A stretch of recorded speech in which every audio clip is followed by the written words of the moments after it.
See, when God gives you a dream, there's something in you that longs for someone else who can relate and identify. In other words, there's somebody that you need that comes out of the same womb you came out of who has like precious faith. You don't need 11 brothers to agree with you. If any, 2. You don't need everybody in the city to believe in your dream. All you need is one more person who will touch and agree with you. That's all you need. And so, while all the suffering is going on, the psalmist refers to it generations later. And they said Joseph was in irons, in prison. Watch this. And the word of the Lord tested him.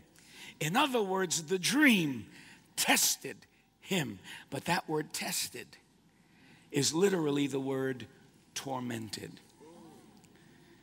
When God gives you a dream, you will go through a season where it looks like you are so far from that dream coming to pass, but has spoken so deeply to your destiny that you will live in the contradiction and the paradox. If God promised me this, why is this going on? And it will torment you for a season. But if the dream is big enough, it's worth the torment. The facts don't count. If God said it, he'll do it. If he spoke it, he'll bring it to pass. And during that entire 13-year period, Jacob has believed, because his sons brought back the torn coat with the blood of a goat, all Jacob has left of Joseph is a dead dream. For all intents and purposes, even though the brothers know Jacob is alive, Jacob believes his son is dead. And he grieves for him for the rest of his days. He can't let go of the pain. Now, I need you to hear me. This is your 17th anniversary. 17 is always a number of spiritual fullness in Scripture. I already told you that 17 is the time not only when Joseph had his dream, it's also the time when David faced down Goliath. So you are coming into a fullness of times. But I also need you to hear me, because you are a parable to this city. You weren't originally from this soil. You were sent here. You say, but my parents were here, and you may have been born in London, but you're not from here.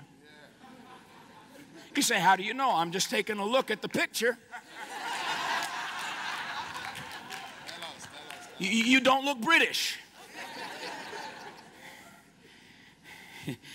And there are some Brits that believe they're the 10 lost tribes. And there's a temple downtown dedicated to the illusion that Jesus is coming back to Britain. He never left.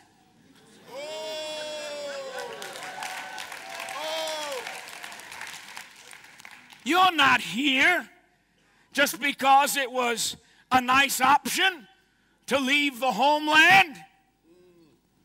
God determines the boundaries and habitations of every tribe, every race, every kindred, every tongue. You're not here simply by choice. You're here by design. You were meant.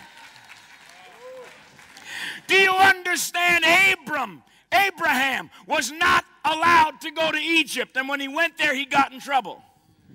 Isaac wanted to go to Egypt, but God prevented him because he had to stay in the land.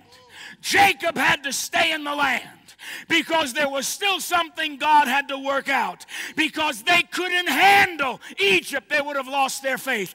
But come Joseph, and there's somebody God can send to Egypt where Egypt won't get into him, but he'll get into Egypt.